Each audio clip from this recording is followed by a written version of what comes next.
guys, this is Peach Harmonica with the Rebel Stand, and I have Bruce Fane with me from Losing September, and I'm pretty excited about this. I know. I first got introduced to you guys back in May, June, Metal in the Mountains. First time ever hearing it. I know you guys been around for a while, and I'm like, why am I just now hearing about you guys? So I'm so excited to have you here.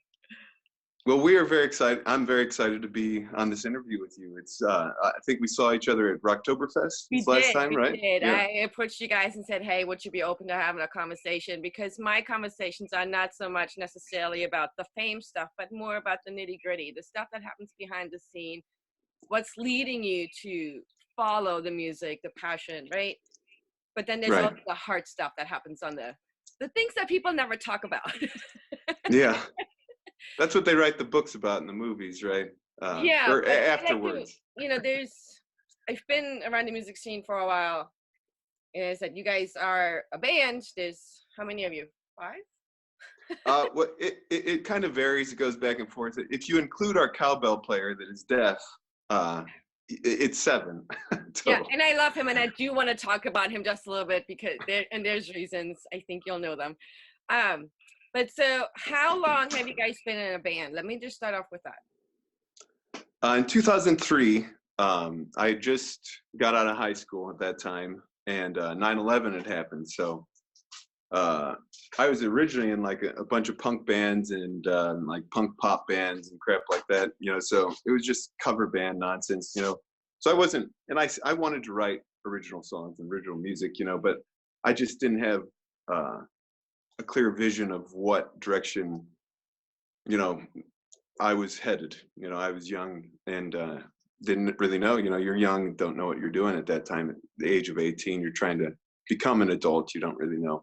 And then 9/11 happened, so it kind of just really put a spin on the entire world, our economy, what direction everybody is going to go. So the plans that every 18-year-old had about college, you never know what the next day is going to bring, and that so I appreciate each day that we have, and that's what I learned from that, and just moving forward with after that point in life, that was kind of a crippling moment for our economy as well as our spirits as Americans, and so just learning also how the entire world I became a political science major at Purdue, and that was probably not a good idea for somebody that was mentally unstable at the time, so learning about how evil this world really is, and at times how our own country can be evil,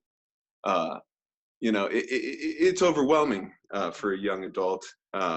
So that kind of helped influence a lot of the songs that I was writing during our first album, There Will Be Casualties, which was a lot about, love lost and suicide and dealing with not knowing your place in this world. So that was that album. Then after that album came Project Mayhem, which led to more aggressive, angry lyrics, pissed off. I was starting to learn exactly how the world works, and sometimes as a child when you're stuck in a bubble and you don't realize exactly what's real and what's not real, and you don't really know exactly who and what to trust until you realize what's corrupt and what's not corrupt, and so that was Project Mayhem was a lot about aggression. It was influenced heavily by the movie Fight Club, if you're familiar with that. Yeah. At the time, I would fall asleep to that movie every night. That's how the only thing that would give me peace at times was to fall asleep to Fight Club. I don't know, as insane as that was. But at the time, I owned a bar, and I was living in the upstairs of a bar. So alcoholism set in, and your brain just becomes kind of a mush. Yeah, for sure. After a while. For sure. Yeah, I appreciate your transparency in that because, I'm an immigrant. So 9/11 affected me in some kind of a different kind of a way, but it still affected me nonetheless. And it still does to this day, especially with all the stuff going on now. So I appreciate you talking about that because I do think that changed dialogue for a lot of people and the perspective for a lot of people, in some Right. kind of a way. You know, my oldest was in elementary school, so wee. Yeah. So that's a rough awakening, but I like that you've taken that direction, and I also like, you know, being a bar owner is, being a business owner in general is not, it's no joke. Like that's, and being in a band, that's a business too, and then that's my whole point usually about these conversations, especially with musicians. The fan base doesn't understand this is a business. And if they do, they don't always understand what happens in the background. And mental health is a huge part what drives a creative person, to fight their demons, to whatever's going on in their head or even in their heart, right, or in their soul, like the entire being. That mental health Right. is a big part. We've lost some amazing people because of mental health, not just musicians but actors, and some really big other people. um, and being you, so be transparent, how did you move through that? How did you move through the alcoholism? How did you move through any of that and keep going? Because mental health, addiction, it'll make you or break you. How'd you get through that? Well, originally, I had to leave. Originally, like, alcohol wasn't really part of my life initially. I was adamantly against drugs and alcohol and all that stuff, you know. And it's funny how all that comes and consumes you all at once. You know, things that you oppose at one point in life come back to haunt you later on in life and become your friend for a temporary amount of time. And then you learn how to live with them and live without them also. So it took me just trial and error.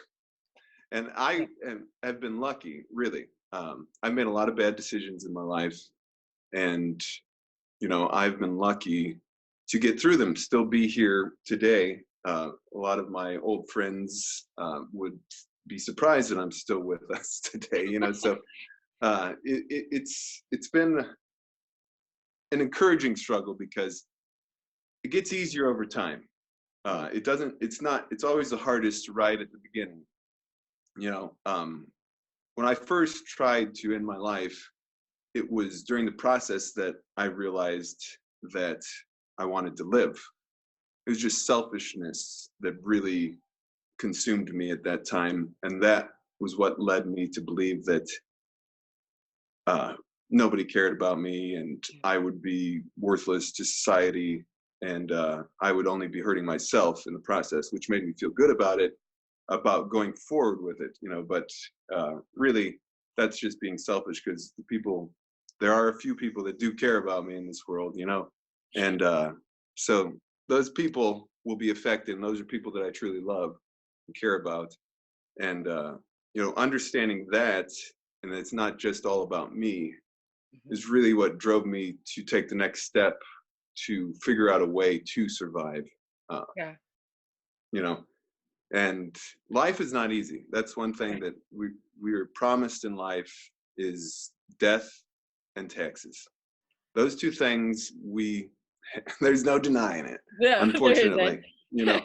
Uh, so understanding and kind of embracing that as a young adolescent kind of helped me realize that, you know, life's not going to be easy. As the Buddhist belief, it's the eternal struggle. Yeah. So life is not going to be easy, and it's not going to be peaches. It's not going to be so. Growing up in a bubble where you think that everything's just going to be bubble gum and kingdoms and glory is not a real way to really let your kid realize that the world is coming and it's going to hit you in the face and it's going to knock Yeah. you on the ground. And that's what our third album, Rise of the Loser, is all about. Is you're going to get knocked down on the ground, you're going to get kicked, you're going to get spit on, you're going to get your face smashed, you're going to break bones, you're going to almost die, you're going to potentially die, other people that you love are going to die. But we have to rise ourselves out of our delusional grandeur of where we think we are so worthless that we can't do anything. That's delusional grandeur. A lot of people think that delusional grandeur is thinking that you're going to be the next Jesus or a king or a Messiah or blah, blah, blah, blah, blah, all these crazy thoughts. But it's Yeah. also crazy to think that we're worthless because we're not. Absolutely. Absolutely. Um, we have value even when we think we don't. And we have to just trust in that, and that's and love the ones that love us, and take care Yeah. of them because they take care of us. Yeah, I love Rise of the Loser. It speaks to me on a very different level. I grew up in foster care since I was 2, so I've been, I grew up in the system, went through abuse, all that stuff, and obviously because you're a foster kid, you're a reject. Like that's just automatic how that happens. And then I became a special needs mom, and you guys put out that I saw the video, and I think the day it came out, it was on repeat the entire day because I was like, this is my song. Um, because That means the I am, world. That means the world. That well, just for influence you in that kind of me, way. I could have gone one way and not be here to have this conversation with you. Right. Or I could go the way that I did go and have this conversation with you, which is me rising above my own internal dialogue, rising above my own messaging that I took on from other people, that other people gave me. That's why I love that song, because it just like, people consider me a loser, or may have considered me a loser at one point, but I'm rising. You know what I mean? Amen. Amen. And so You are rising. Never forget that. I am. So I absolutely love that song. But there's other people other than you in that band. So I want to kind of point at them a little bit, because I know one of you guys has some incredible health challenges. He has to go through chemo, Yes. and some other things that probably make him feel like crap, right? I've never had chemo, so I can't imagine what that feels like, but I've lost people to cancer.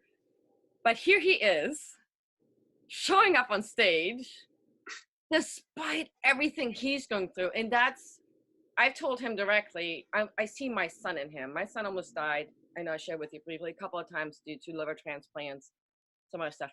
That's going to hit me a little bit. Sorry. You're okay. But here he is showing up on stage, dealing with his own health stuff, right? And still rocking it out. Still showing up.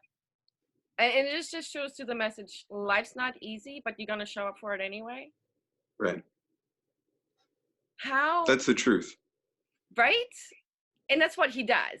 Like, I'm Yeah. a huge fan of him because that's what he does. And when I see you guys on stage, you guys are not just a band.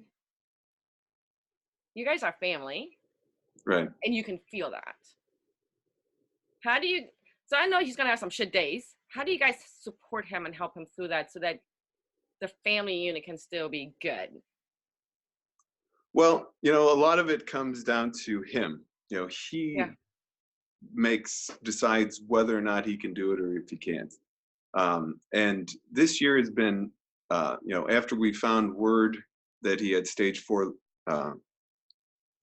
lymphoma, it was devastating to all of us. Yeah. And at the time, we didn't really understand exactly, because I know at first he was saying stage 3 lymphoma, he could do, like natural treatment, which is what, I've always been an advocate against the chemotherapy and stuff. Mm-hmm. But when it gets in the bone marrow, you don't have much of a choice at that point. So when we found out that it was stage 4, we all decided that, we need to settle down, slow down things a little bit. Maybe we start recording the next album. And he seemed to think otherwise. He seemed to push us that much harder. And, he was still showing up to shows. Actually, the last day of his chemotherapy, he scheduled a show that his wife requested us not to. Oh, goodness. and I was like, I didn't book this show. This is Foreman's thing, And it was his last day of chemotherapy. We played with Soil, and it was a great show. But it's really uplifting to see, because when you get the chemo, apparently, I wouldn't know but this is what he tells me, that like the first day you're hit with a bunch of like steroids and stuff, so your body can withstand. It's like really the days after that your body really suffers from the chemicals.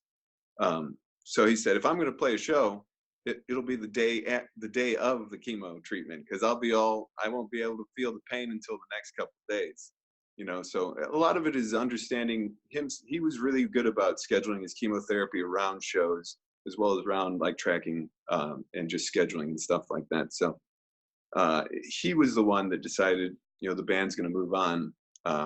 And we all just saddled up and rode with him. So he's done an outstanding job, and every time we see him on the stage, it's just an inspiration for all of us to It keep is. going and fighting. It is. I didn't find out till probably after Metal in the Mountains, but I knew before October. And I think the only reason we probably came out to that day is because you guys were playing, and I said I want to see them again and maybe even catch an interview. That was like my whole goal. Here we are. But it was watching him on stage, just showing up, no matter what, right? Because we all have, whether it's cancer or some other shit, we all have shit going on in some kind of a capacity, but still showing up for your passion, your purpose, whatever that is. I think he's probably one of the greatest testaments that I've ever come across. And you guys are just there to support him and saying, here, we're here. That's amazing. If you want to play, that's what we'll do, right? So I love that. One of the things that surprised me was Larry. Larry loves to surprise us all. I love him. I love him. My son is partially deaf, and we haven't ventured into sign language because he can hear, but that may change at some point. But I watched your wife standing next to me on the other side of the rail, clapping along, and I'm going, huh? What is happening here? And I watched him play the cowbell. Yeah. And I was like, babe, check it out. Right? Because as a mom of a kid who has special needs and disabilities, that's amazing to me, because so many people with disability get put down, they get judged, they get stigmatized, they get played for stupid or Lord knows what else. And here you guys are on the flip side. He's on stage playing cowbell. He's playing music, y'all. Yeah. How did that come about? Because I'm a fan. Can you tell? Larry is a story in himself. You can make a movie about him. I mean, the man's 52 years old, so he's had a history of just, living life. So he's had to deal with the struggles of a lot of different, just decades, every generation of people have a different stigma on how someone is deaf or dumb, which Larry is not dumb. That's for goddamn sure. He is not dumb. Larry may be deaf, but he is not dumb. And, you will learn that the more that you spend time with him. A lot of people don't even realize he's deaf. They, and they'll be talking to him and I'll be like, hey, he's deaf, I'm sorry. And they'll be like, he's deaf. Because he's really good at reading lips and he doesn't. So he would rather read lips than do sign language, So he's learned to adjust to, like, he spends more time with people that aren't deaf. I don't know very many of his friends that are deaf, so he spends a lot of time with people that can hear and they don't have that issue. So Larry, the first time that I ever met Larry was when I was owning that bar that I was telling you about. And he's a little bit of a larger man, somewhat intimidating, at first glance, Just a little. And a little intimidating. My bar staff comes back to me and they're like, there's a guy at the bar that's demanding for something and I can't understand what he's saying. And we were like, it was a packed house that night. And being a bar owner, you sometimes have to be an asshole. It sucks, even to people that you like, but you have to be an asshole and it sucks. It's not a good thing. That's why I don't own a bar anymore, So I go up to him. I'm like, what can I get for you? What's the problem here? And I can't understand him either. But it's loud, so it's hard to really tell what's going on. There's a rock concert going on stage, so I can't tell what's going on. There's tons of people in there. And I'm like, all right, he's getting angry. He's getting more and angry because he can't get served, which makes sense for anybody that's not getting served. You're going to be angry. So there's a miscommunication there. There's a communication barrier there between our staff, between me and him. And I told my security, I was quick on the point. I was like, all right, we're going to have to take this guy out. He's big. So be prepared to get behind him. We'll get from each side. We're going to have to restrain him, carry him out. And we'll deal with this outside. And then when I approached him to, somewhat distract him on my staff, took him from the sides. He said, I understood. He said, Coors Light. So I grabbed him a Coors Light. He was fine. Everything was great. I called off the security. I called off security. I said, please stop. Please. No. He's good. He's on my tab. I gave him the first Coors Light on me. It's on me. And it was a beautiful friendship from that point forward. He just started showing up to shows and carrying our equipment. I was like, what are you doing? Because he would want to work. He'd want to work security. So I hired him as a security guard. And then like we'd play shows, and he'd come to the shows all the time. He'd start carrying equipment like he was working for me. I'm like, Larry, what are you doing? And he's like, no, I work, I help you. I'm like, oh, all right, Larry. All right, Larry. And then so he's always been my, kind of me looking out for him at that point in time in Yeah. life. He's always looked out for me ever since. So I'd probably be dead a long time ago if it wasn't for Larry. So I'm very lucky to have him, and the band is also. And then he one day picked up a cowbell, and the rest was history. I don't know. And I absolutely love that. Because my son has sung in chorus, and it's usually geared towards people who have disabilities of any kind. So there's no limitation on that. And it's probably the most beautiful concerts I've ever. Not that I'm going to yours or other shows, but seeing the community with people with disabilities, special needs showing up. They're not worried about being judged. They don't Right. care what you think about them. They're just showing up as who they are, and they're doing their thing. And it's the most beautiful. Like, it moves me to tears every time, because it is truly beautiful. And when I saw that, I was like, you are my people. Because because my son goes through bullying and stuff here and there, because he has disability and he's autistic, he's got deaf things going on and some other stuff happening. And it's always great to see that people who have challenge, I hate the word special needs, I prefer extra needs, because they're just different, they're just a little extra. he's special, Right. but I he's like not that. special, Extra you know what I needs. mean? Yeah, that's good. And I to like see that. that support around that, to people actively helping remove stigma, is Right. really profound to me. And I think that's to me probably a core message in some kind of a capacity, right? Mental health, addiction, politics, disability, like that is somewhere in remove the stigma. I think somewhere for me that's your core. And I love that. So Larry's actually he's been working. We've got a new song for Larry. Like to put a cowbell song on the moving forward on each album, at least to give him another song. So we've got on the new album we're working on. We've got a song specifically planned just for him to have another excellent cowbell part. But awesome. and he's got even more in his head in the works too that we've been working on. So we'll see which one falls on the album. You never know until the final cut. You kind of just throw a bunch of songs together and then see what sticks. When you're editing, but we'll make sure that we get him on one of those. So. No, I love that. And speaking of writing song, so every band, every musicians I've spoken to so far, they have a different process. Some people use real life, some people just kind of pull things out of the air. What's your process about either writing the lyrics or finding the tunes? What's your process? Well, it kind of just starts with me on an acoustic guitar. Or a piano, or and I just kind of see what ultimately I'll kind of come up with some type of hook in some sort of manner, and then we kind of apply layers from that point on. Try to coordinate drums, get the drums ready, go through the process of all the rhythm instruments, see if we can incorporate cello and violin into the song. Try to figure out what direction the song's going to go, if it's going to be a heavy song, if it's going to be, so we kind of go through that process. If one of the other band members comes up with like a good lick, and I've got like a good vocal melody that I can put to it, I'll try to incorporate that, or maybe use that as the foundation of the next song, or that we're working on. So it's a group effort, but a lot of times me as the main songwriter, I take that upon myself, because that's just how we've done it ever since 2003. Sure.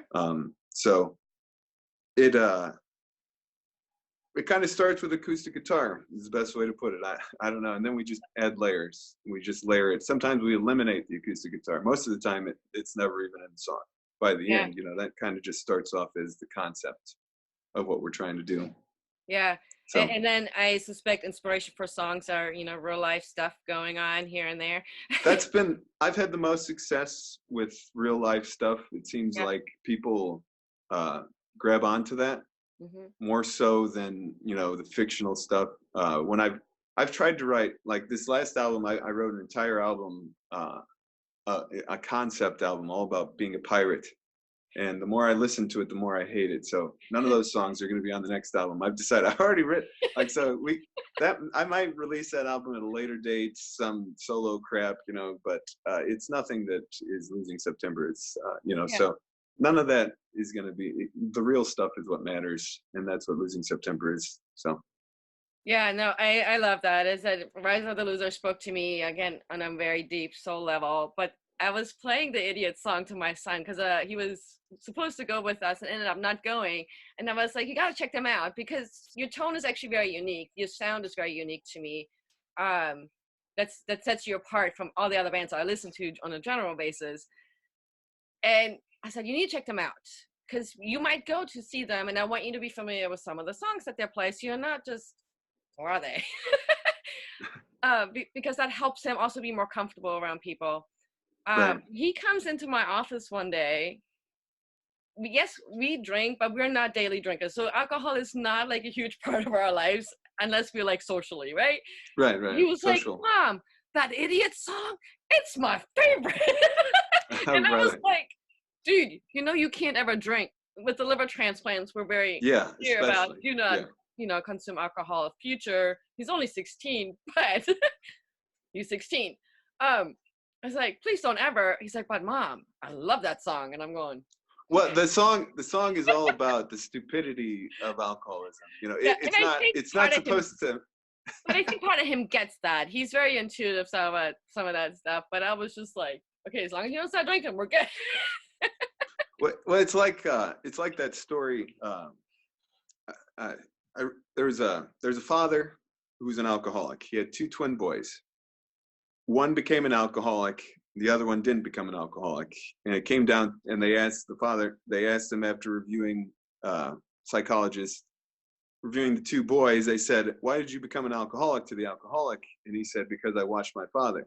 And then the boy that was not an alcoholic and never touched a drink of alcohol in his entire life, they asked him the same question, and he said, "It's because I watched my father."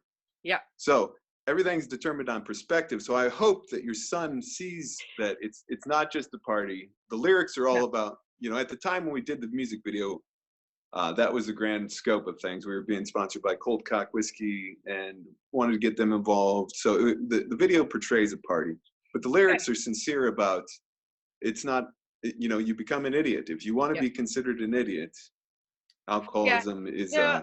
can be part of that equation. One of the things he and I talk about the lyrics. We talk about meaning of the songs. He loves music. It's part of his music actually helps him cope with the world due to the autism, right? Like we go to music shows and he'll have his headphones in and be on his phone, but he still listens to the music. It's a really interesting thing going on. Does he feel the vibrations at all, Yeah. like in his Uh-huh. earpiece? Yeah, Yeah. I bet that's what Larry does. He Yeah. feels vibrations on the floor. He'll sometimes put his head up against the speaker. Yeah. Everyone's like, "What's wrong with this guy?" Because it's like this giant speaker. He's standing right up to it. Yeah, no, it is the vibration. And for me too, like if I tend to stay up front if I can because the vibration hits me right here. And that's a feeling I can't explain without getting crude over it. Right. But yeah, for him, it is about the vibration. And this is the first year we've exposed him to taking him to shows because crowds are very challenging for people who are autistic. And we knew that. So this year we've took him to Iron Maiden, which is one of my favorite bands growing up. And he's in love. He's in love going to shows. Right. It's because it's that music that helps him feel grounded. Mm-hmm. And so we talk about these songs, we talk about the different meanings. So he's very intuitive because again, the same with being deaf, autism doesn't necessarily mean they're stupid. It just, their perspective is different. Their understanding is different. I often tell people he's my life coach because of some of the shit he says. And I'm going, oh crap, you just called me out. He's 16, he just called me out of my own shit. Yeah. So no, it's beautiful. So That's your son loving you. He loves you. That's why they call it. Truly. I had to explain to him that I named him after. So his name is Lennon after John Lennon. But then there's Stone is his middle name. Well, which means rock and strength because that's what my name means. And I didn't want him naming Peter because I'm not a fan of that name. So I was like, Stone works. So there's that. Yeah, I like that. Little tidbit.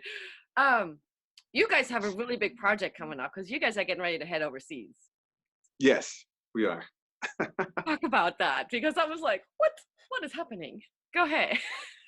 Well, we are this actually November 17th, so we have less than a week. It's snowing here in Pittsburgh, but it's 90 degrees in Yangon, which is where we'll be spending most of our time. But we first fly into Tokyo for a day, and then we go to Thailand for 2 days, and then we head into Myanmar, which will be meeting with a band named Idiots, The ironically, which irony.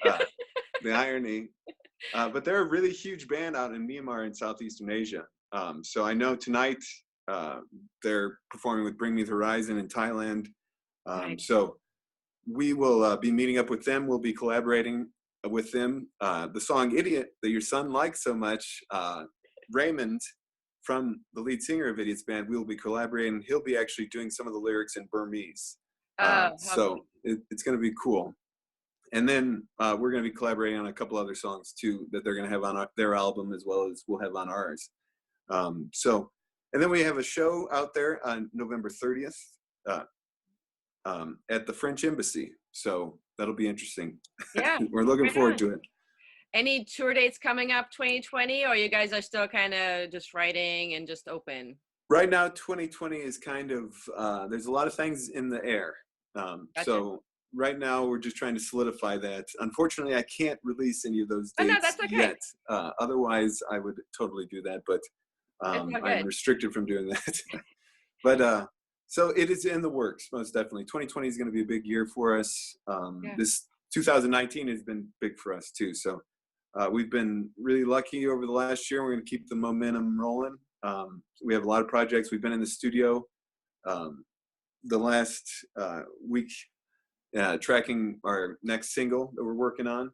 So, and then getting stuff ready to go in the studio when we go to Asia, because we'll be tracking there too. So just getting some small tracks, stems and stuff like that set up. So, right on. Because there could be a huge communication barrier. There, it seems to be good right now with us, but I haven't met the producer that I'll be working with over there, at least. So I'm curious. It'll be interesting. Looking forward to it. Yeah, it'll be fun.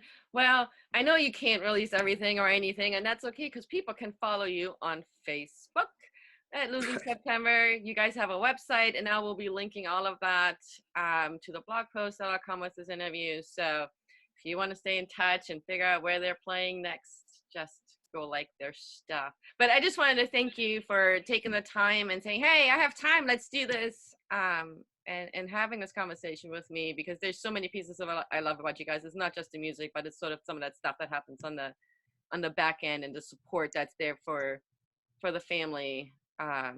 So thank you. Hey, thank you. Welcome to the family, Petra.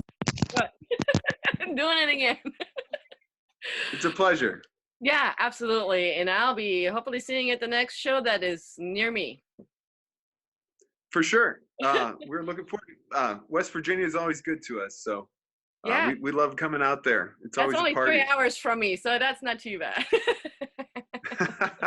Can't wait to see you. I'd love to see your son too. Yeah, I'll probably bring him along the next time that you guys are near us. So yeah. Well, again, thank you so much. Tell everybody I said hey, and I will. With the weather. Right. Well, enjoy it's not snowing down there, right? It's not. You're warm? That's good. It's snowing up here, but I'm going to Yangon in a week, so it's 90 degrees there. We'll see. Yeah.